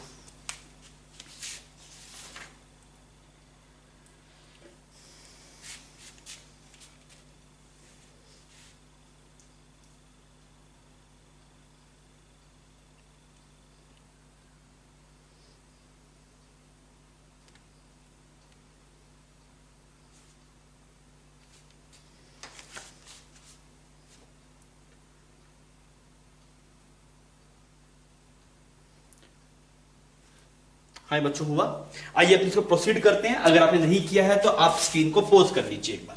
अब मैं क्या लिखूंगा, मुझे dq बाई dt निकालना है, dq बाई dt किसके बराबर होता है, फॉर्मूला पता है, ka dt बाई dx। अगर आप कभी इसमें tt में कंफ्यूज हो तो आप इसे d थीटा भी लिख सकते हैं, स्टैंडर्ड बुक dt लिखती है, इस वजह से मैंने एक्सप्रेशन में dt लिखा, पर अगर आप कभी कंफ्यूज हो तो आप इसको d थीटा लेके चल लो। तो थीटा क्या होता है, चेंज इन टेम्परेचर डिफरेंस, ताकि ये dt और ये dt में आप कंफ्यूज ना हो। आपको यही निकालना है, हीट करंट निकालना है आपको। अच्छा अगर ये हीट करंट निकालना है तो इसको बोल देते हैं IH, इसको हीट करंट बोल सकता हूं मैं, कोई दिक्कत नहीं, माइनस k की वैल्यू कितनी है भाई साहब, k की वैल्यू है 400, k की वैल्यू 400। अच्छा एरिया कितना है, एरिया कौन सा एरिया लेना है, ये वाला एरिया ना, क्रॉस सेक्शन एरिया, वो कितना है 10 सेंटीमीटर स्क्वायर, 10 सेंटीमीटर स्क्वायर। वाह सवाल हो रहा है, चलो ये सही किया क्या, गलत किया, क्या गलत कर दिया सर जी, ऐसा यूनिट में लिखना है, ये ऐसा यूनिट में नहीं है। तो अगर ऐसा यूनिट में नहीं है तो कैसे कन्वर्ट करेंगे बच्चों, सेंटीमीटर को 2 है ना, तो यहाँ पे क्या बन जाएगा 10 टू द पावर 4 बन जाएगा। ध्यान रखना, जल्दबाजी में गलत नहीं करना है, यूनिट सब एसआई में पुट करनी है। इसकी एसआई में यूनिट एरिया की metre square, D theta temperature difference को केल्विन में रखना है, पर फर्क नहीं पड़ेगा यहाँ पे क्योंकि टेम्परेचर का डिफरेंस है ना, तो टेम्परेचर का डिफरेंस डिग्री और केल्विन सेम आता है, पर आपको यूज केल्विन में करना है। अगर कहीं फंस जाए, कोई और एक्सप्रेशन आपके पास आए, तो पूरे थर्मोडायनामिक टेम्परेचर हमेशा किस में रहना चाहिए, केल्विन में रहना चाहिए। तो आप केल्विन की आदत रखिए ताकि आप कभी गलत नहीं करेंगे। टेम्परेचर डिफरेंस चाहिए तो टेम्परेचर डिफरेंस तो डिग्री में और केल्विन में सेम आना है, तो आपने किया तो कितना आया बच्चों आपके पास 80 माइनस 60 और डिवाइड बाय लेंथ कितनी है 1 मीटर। देखिए ये वाला एक्सप्रेशन क्या था, D theta by D x, D theta by D x, ऐसा है ना आपके पास में। तो डी थीटा क्या, डिफरेंस इन टेम्परेचर, वो कितना है आपके पास 80 माइनस 60 और ये डिस्टेंस कितनी है 1 मीटर। क्लियर। अब आपको पता है कि सर ये यूनिफॉर्म रोड है ना, हर एक पॉइंट पे D theta by D x की वैल्यू सेम आ रही है। अगर आपके पास यूनिफॉर्म रोड है तो हर एक पॉइंट पे जो ड्रॉप आ रहा होगा, इसमें जितना ड्रॉप आ रहा होगा, इसमें जितना ड्रॉप आ रहा है, तो सेम आ रहा है आपके पास में। तो किसी पॉइंट का जो D theta by D x है वो बराबर है, इस वजह से आप 80 माइनस 60 डिवाइड बाई 1 कर पाए। अगर मान लीजिए इस वाले एलिमेंट का D theta by D x अलग होता है, यहाँ पे D theta by D x अलग होता है, तो इंटीग्रेट करना पड़ता है, बाद के सवाल है। पर आपको क्लियरिटी होनी चाहिए, ये हम इस वजह से कर पा रहे हैं बिकॉज हर एक रोड के हर एक पॉइंट जो टेम्परेचर ग्रेडियंट है वो सेम है, इस वजह से आपने एंड पॉइंट से लेके करा तो जवाब सही आ गया। इस बार आप फंसेंगे तो हम फंसा लूंगा बाद में, अभी आप एक बार इतना करिए सिंपल, अभी हम इसमें नहीं फंस रहे हैं, ठीक है। अब सर जी अगर आप देखें ये माइनस था, ये वाला माइनस था, पर वो माइनस कट नहीं रहा है, तो अगर आपको ये माइनस लेना है सवाल में तो आप लेंगे 60 माइनस 80, अगर ये माइनस है 60 माइनस 80। मास्टर की एडवाइस ये माइनस के चक्कर में मत पड़ो, बस ये आई एच पॉजिटिव निकाल देना। माइनस का चक्कर सिर्फ गणित को सही करने के लिए, हम गणित गलत करेंगे नहीं, हमें यही है ना, D Q by D T positive है, हम पॉजिटिव निकाल देंगे। आप हमेशा मतलब ज्यादा टेम्परेचर माइनस कम टेम्परेचर लिखना, हमेशा पॉजिटिव आ जाएगा। क्लियर। अगर आप बच्चों में माइनस लगाएंगे तो आपको 60 माइनस 80 करना पड़ेगा। ठीक है जी। अब आओ थोड़ा मार्क आउट कर लेते हैं। 1 0 2 0 3 0 यहाँ पे उड़ाई तो इससे उड़ गई। क्लियर। ये यहाँ पे आ गया, तो जो हीट करंट आपके पास में आ रहा है बच्चों दैट इज 8 और ये क्या है, इसकी यूनिट क्या लिखी जाएगी बच्चों, D Q by D T, joule per second. Joule per second, joule per second की एक और यूनिट भी तो होती है, वाट। वाट कैसे होती है सर जी? याद कर यार, वहां पे work done per unit time power हुआ करता था, work done per unit time, तो वही यूनिट तो लिखी है पावर से। फिर जूल पर सेकंड वॉट भी लिखा जा सकता है, तो आप चाहे तो यहां पे इसको वॉट पर मीटर केल्विन लिखा जा सकता है। चमक गया भाई साहब, कोई दिक्कत नहीं, समझ में आ गया। ये सबसे पहला सवाल था। आइए मैं आपको दूसरे सवाल पे लेकर चलता हूँ। बहुत सारे सवाल कराऊंगा जिससे आपको चीजें क्लियर हो जाएगी। क्लियर है। थ्योरी में कहीं भी लूप होल होगा ना तो आप सवाल में फंस जाएंगे, मैं फंसा लूंगा आपको सवाल में, उससे आपको समझ में आ जाएगा अच्छा यहाँ पे गलती हो सकती है। ठीक है, इतना छापिए फिर अपने आगे बढ़ते हैं। हाँ भाई, सवाल आपके सामने है, आपको दिखाया गया एक रोड है, वो दो टेम्परेचर के बीच, इसको क्या बोलते हैं, इसको सोर्स बोलते हैं ना, इसको क्या बोलते हैं, सिंक बोलते हैं। ठीक है, आपके पास में सब डाटा गिवन है, लेंथ गिवन है रोड की, क्रॉस सेक्शन एरिया गिवन है। ये कौन सा एरिया क्रॉस सेक्शन एरिया, ये वाला एरिया ना। और रोड इंसुलेटेड है, मतलब जो रोड है वो यहाँ से इंसुलेटेड है, यहाँ से कोई हीट फ्लो नहीं हो रहा, सिर्फ हीट यहीं से फ्लो कर रहा है।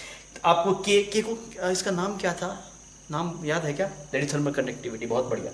अब हीट फ्लो निकालना है, सवाल पढ़ दीजिए क्या निकालना है, हीट फ्लो निकालना है, हीट करंट नहीं निकालना, हीट फ्लो निकालना है। कितने टाइम में, 5 सेकंड के अंदर। करके बताइए, गलत नहीं होना चाहिए बच्चों।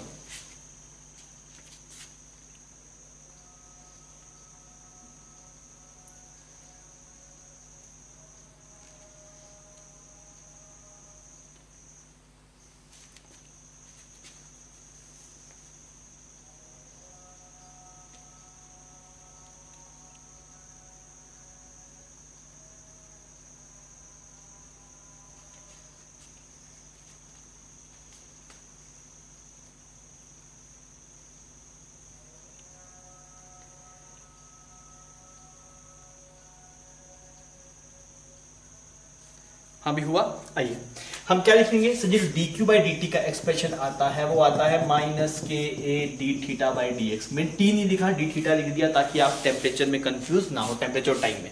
माइनस को अपनी इज्जत नहीं देते, बिकॉज मुझे पता है कि D Q by D T की वैल्यू पॉजिटिव लेके आनी है। ठीक है, के की वैल्यू देखिए, के की वैल्यू पुट कर दी, ऐसे यूनिट्स में है, चेक कर लो, हाँ एसआई में है।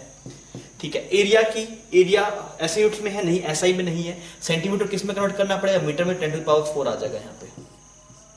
टेम्परेचर डिफरेंस बताइए, टेम्परेचर डिफरेंस कितना है आपके पास, 100, और लेंथ कितनी है आपके पास, 50 सेंटीमीटर, 50 कर दिया।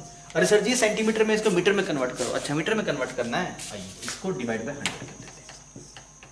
अब खूबसूरत लग रहा है, ये D Q by D T है, इसका एक और नाम पड़ा, उसे क्या बोलते हैं, हीट करंट। आइए डन। अब थोड़ा मार्कआउट शुरू करते हैं। आइए, तो ये 2 4 यहाँ पे साफ सही, यहाँ पे ये आपके पास बन जाएगा 2, तो ये 2 ऊपर चला जाएगा। अगर ये 2 ऊपर जाएगा टोटल कितना बचे, अब दिस इज 2, ये 2 और एक 2, दैट इज 8।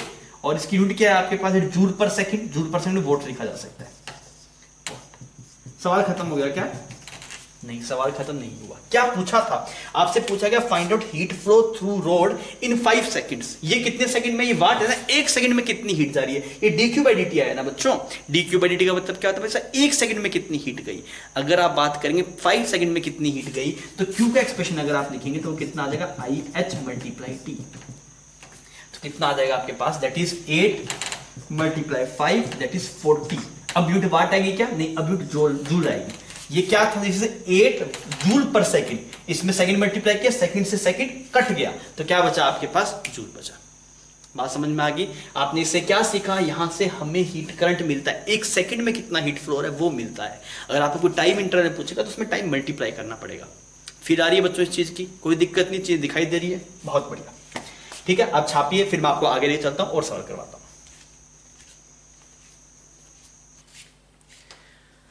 बच्चों को सवाल आप देख लीजिए, क्या लिखा हुआ आपको समझ में आ रहा है, फिर मैं पढ़ के बताया तो थोड़ा समझाया तो सवाल में क्या करना है, बस सवाल देख लीजिए आप खुद एक बार।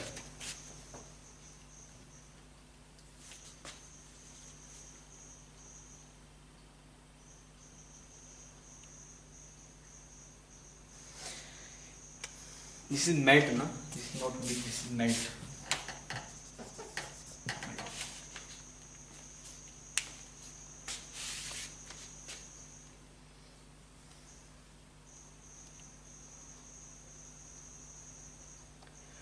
हाँ पढ़ दिया सवाल। देखिए सवाल में क्या है, आपके पास में सोर्स जहाँ पे है वहाँ पे स्टीम रखी हुई है 100 डिग्री सेंटीग्रेड पे, और यहाँ पे 0 डिग्री पे आइस अच्छी खासी क्वांटिटी है, मतलब इसका टेम्परेचर 0 ही रहेगा, वो नहीं बदलेगा, उसका 100 है वो 100 ही रहेगा। अब आपको सब डाटा गिवन है, के गिवन है, लेंथ गिवन है, क्रॉस सेक्शन एरिया गिवन है। आपसे पूछा गया कि in how much time 10 gram of ice will melt, यहाँ पे को 10 ग्राम आइस को मेल्ट करना है। टोटल आइस बहुत सारी है, मैं बोल रहा हूँ यहाँ पे 10 ग्राम आइस को मेल्ट होने में कितना टाइम लगेगा। सर मेल्ट कैसे होगा भाई, आइस को मेल्ट होने के लिए क्या चाहिए, हीट चाहिए या हीट छोड़नी पड़ती है। अगर मान लीजिए आइस को मेल्ट होना है तो उसे हीट एब्जॉर्ब करनी पड़ेगी या हीट रिलीज करनी पड़ेगी। भाई साहब मेल्ट होना है तो हीट गर्म होना है उसे, तो हीट लेनी पड़ेगी। तो इसके पास हीट आ रही है यहाँ से, बिल्कुल हीट आ रही है, तो अगर हीट यहाँ से आ रही है तो उस हीट को लेगा और ये मेल्ट होगा।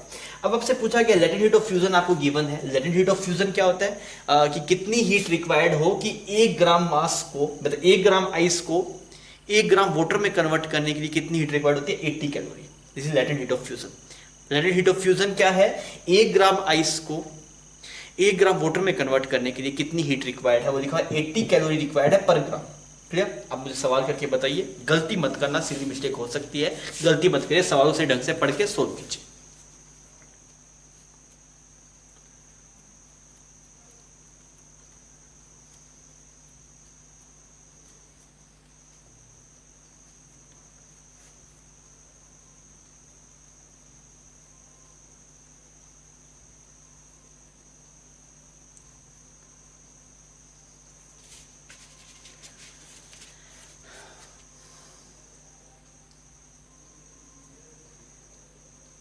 हुआ भाई बच्चों, मैं कर रहा हूं, अगर आपने नहीं किया तो एक बार आप स्क्रीन को पॉज कर लीजिए।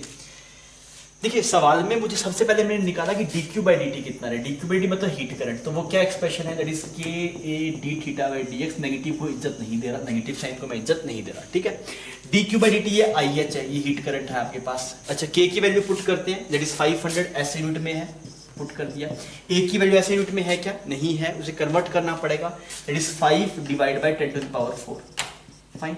अच्छा डी थीटा कितना है, टेम्परेचर का डिफरेंस कितना है आपके पास, दैट इज 100, सही ना, टेम्परेचर डिफरेंस 100 माइनस 0। और यहाँ पे जो लेंथ है वो लेंथ कितनी है, दैट 20 सेंटीमीटर। 20 सेंटीमीटर मीटर में कन्वर्ट करें, that is 1/5, this is 1/5 metre. सही है ये एक्सप्रेशन।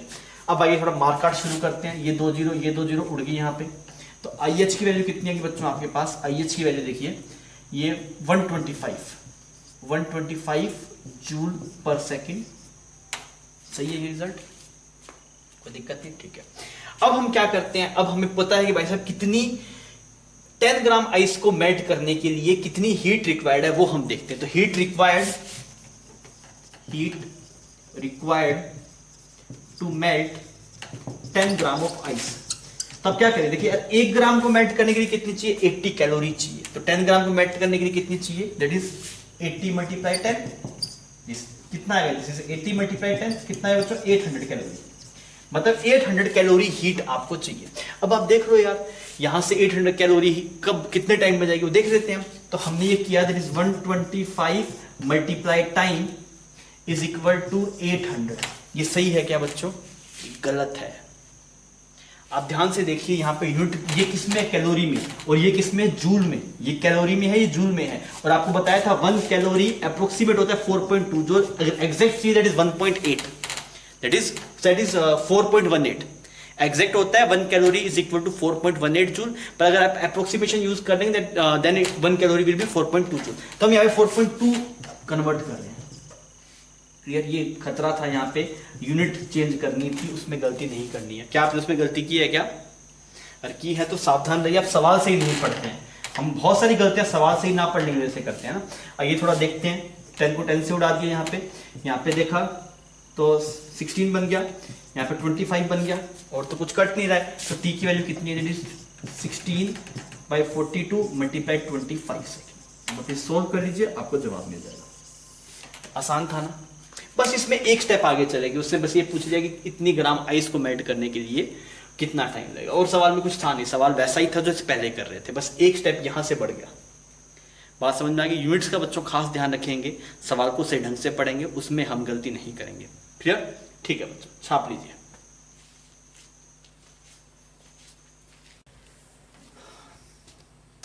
बच्चों अभी एक सवाल आपके सामने है ना, और ये सवाल बढ़िया सवाल है, मतलब ये अगर किसी कंसेप्ट ढीला होगा ना तो वो यहाँ फंस जाएगा।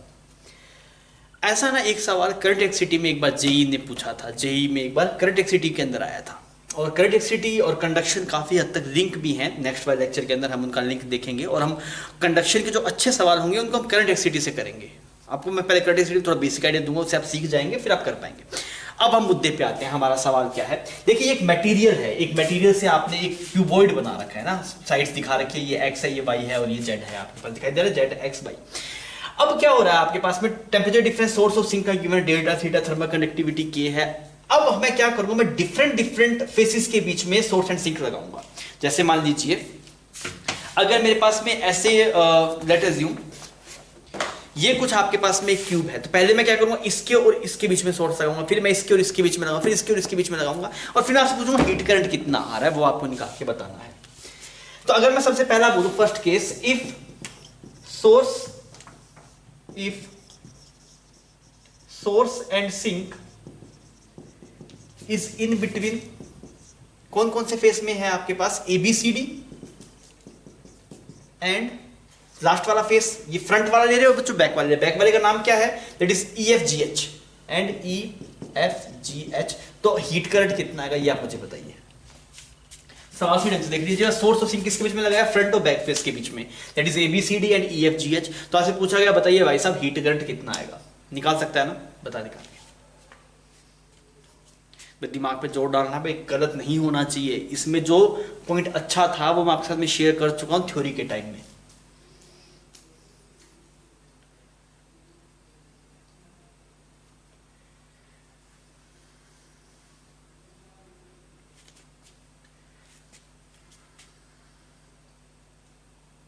हाँ भाई शाहरुख खान हो गया, करें अब इसको। देखिए हम लिखते हैं वैसा, IH का जो एक्सप्रेशन मुझे पता है, that is KAD theta by DX, minus को अपनी इज्जत देते नहीं है, ठीक है। तो कितना आ रहा है, K की जगह K। अच्छा एरिया भाई साहब, एरिया कौन सा एरिया लेना होता है, वो एरिया लेना होता है जो हीट फ्लो के परपेंडिकुलर हो। इस वाले सवाल से यही सिखाया जा रहा है आपको कि आपको ये पता होना चाहिए भाई साहब एरिया कौन सा लेते हैं, लेंथ कौन सी लेते हैं। तो एरिया कौन सा लेना है जो हीट फ्लो के परपेंडिकुलर है। अब आप मुझे फील करके बताइए हीट कैसे फ्लो हो रहा होगा। ये ABCD फेस है, सामने आपके ABCD फेस है, यहाँ पे आपके पास में EFGH फेस है। मेरी बात समझ में आ रही है। जैसे हम ये कोई एक बुक पढ़ी है, यहां से उठा लेते हैं, ये इसका फ्रंट फेस है आपके पास में, इसका ऐसे रख लेते हैं ना, ये आपके पास ABCD फेस है और ये EFGH फेस है। समझ में आ रहा है, फ्रंट फेस और बैक फेस। हीट कैसे जा रही है, ऐसे जा रही है। कौन सा एरिया परपेंडिकुलर, ये वाला, ये दिस इज परपेंडिकुलर एरिया। और लेंथ कौन सी ली जाती है, लेंथ वो ली जाती है length along the current flow. ये बात ध्यान रखिएगा, यहाँ पे जो एरिया होता है, A is area perpendicular to the current flow, it is cross section area perpendicular to the heat current, perpendicular to the heat flow लिख दो, हीट फ्लो। और यहाँ पे ये जो यहाँ पे इसमें जो dx आता है आपके पास, dx वो क्या है, length along heat flow, length along heat flow. ठीक है जी। अब आइए यार आप बताइए एरिया क्या लिया जाएगा। एरिया सर जी ये वाला एरिया लेना है, क्योंकि हीट ऐसे जा रहा है तो एरिया ये वाला लेना है, और ये एरिया कितना है, x मल्टीप्लाई वाई। ठीक है, कितना बनेगा बच्चों, that is x multiply Y. Temperature difference कितना है, डेल्टा थीटा, वो सवाल में गिवन है आपको। और लेंथ बताइए, अब लेंथ कौन सी ली जाएगी, length along the heat flow. Along the heat flow कैसे जा रहा है, हीट जा रहा है आपके पास में A से E की तरफ, B से F की तरफ, C से G की तरफ, S से D की तरफ, इस तरफ जा रहा है। तो लेंथ कौन सी ली जाएगी, ये वाली लेंथ ली जाएगी। क्लियर, आप इससे विजुलाइज कर सकते हैं इस बात को। अगर करंट यहां से इस तरफ जा रहा है तो लेंथ ये वाली ली जाएगी, एरिया ये वाला लिया जाएगा। तो ये लेंथ कितनी आएगी आपके पास, दैट लेंथ इज जेड। हुआ था ये आपसे, कोई दिक्कत नहीं हुई इसमें। ठीक है, आइए दूसरा सवाल करवाता हूं मैं आपको इसके अंदर। अगर मैं बोलूं if source and sink in between, sorry in between नहीं, अटैच टू, वो उसकी लैंग्वेज गलत होगी ना, अटैच टू, इन बिटवीन कर देना, इज अटैच्ड, ठीक है। तो इसको अगर अटैच करें, कौन कौन से फेस से, इस वाले फेस से और ये वाला फेस, तो ये कितना हो, that is A B F E, and ये वाला क्या है आपके पास, दैट इज CGHD।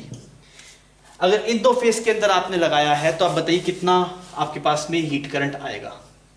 अब कर पाएंगे बच्चों, अब नहीं फंसना है ना, अब आपसे होना चाहिए सवाल। हाँ भी हुआ, मैं करूं इसको, ठीक है। अब आप क्या लिखेंगे, दैट इज के की जगह के, एरिया, एरिया कौन सा आएगा भाई साहब, ये वाला एरिया आएगा। करंट कैसे जा रहा है, ऐसे जा रहा है करंट कैसे जा रहा है आपके पास, ऐसे था ना ये, अब क्या करंट ऐसे जा रहा है, देखिए इस वाले फेस और इस वाले फेस, इसके और इसके बीच में लगा है, तो ऐसे जा रहा है, तो कौन सा एरिया आएगा, ये वाला एरिया आएगा। दिस एरिया क्या area, that is Z multiply by, this area is Z multiply by, temperature difference same का सेम, और लेंथ कौन सी ली जाएगी, ये वाली लेंथ ली जाएगी, दैट इज एक्स। अब की बार सही था क्या, ठीक है। अगर आप होमवर्क में करना चाहें तो आप लिख सकते हैं, अब क्या कौन कौन से फेस के बीच में लगा देंगे, अपने टॉप और बॉटम के बीच में, किस किस के बीच में, A D H E and B C G. तो आप इसको करिए, आप मुझे कमेंट सेक्शन में बताइए आपका क्या जवाब आ रहा है, कर पाएंगे आप इसको, अब दिक्कत नहीं है, ठीक है बच्चों। तो इस वाले लेक्चर को हम यहाँ पे खत्म कर रहे हैं और हमने बेसिक सवाल कर लिए कंडक्शन के। नेक्स्ट वाले लेक्चर में आपको बेहतरीन सवाल कराऊंगा कंडक्शन के, जो टफ से टफ हो सकते हैं, जितनी भी सब चीज़ें हो सकती है, और उसको हम करंट वाले चैप्टर से लिंक करेंगे। थर्मल रेजिस्टेंस कई चीज़ें हैं, तो उस पर अपने बढ़ेंगे, ठीक है। तो थ्योरी वाली कहानी स्टार्टिंग की तो एक लेक्चर में तो थी, इसमें भी थोड़ी बहुत थी। तो अभी हम सवालों पर बढ़ेंगे, फटाफट सवाल करेंगे, मैं आपको सब सवाल करवा के आप एक कंसेप्ट स्ट्रॉन्ग करने की कोशिश करूँगा, ठीक है बच्चों। तो इस लेक्चर को हम यहीं पे ख़त्म करते हैं। आई होप आप चीज़ों को समझ पाए होंगे। अगर आपको डाउट्स है तो आप डेफिनेटली आप टीचर से कॉन्टैक्ट कर सकते हैं। ओके बच्चों, थैंक यू फॉर वॉचिंग।